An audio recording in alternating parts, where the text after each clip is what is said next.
নমস্কার, আমি দীপান্বিতা। আজ একটি ঘরোয়া টোটকা নিয়ে হাজির হলাম আপনাদের কাছে। এখন বড্ডই সর্দি কাশি হচ্ছে, বাচ্চা থেকে বুড়োদের পর্যন্ত।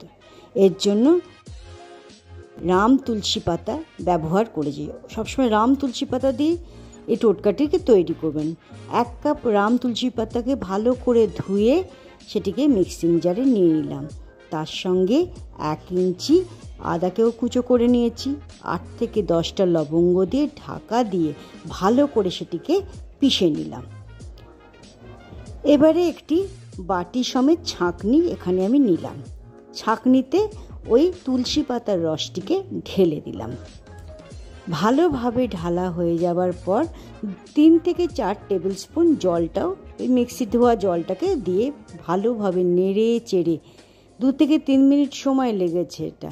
তারপরে যে ছিবড়েটা বেরোলো সেটাকে ফেলে দেবেন, আর শুধু এর জুসটা অর্থাৎ শুধুমাত্র জল মতন যেটা বেরোলো সেটাকেই ব্যবহার করবেন।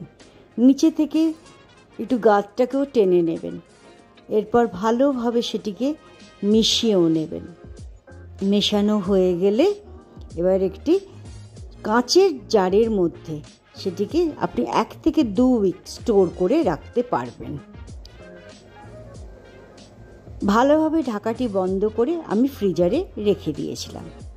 যখন ব্যবহার করবেন তখন বাটিতে 1 চামচ তুলসী পাতার ওই মিক্সচারটা নিয়ে নেবেন। তার সঙ্গে 1 টেবিল স্পুন মধু এখানে যোগ করবেন।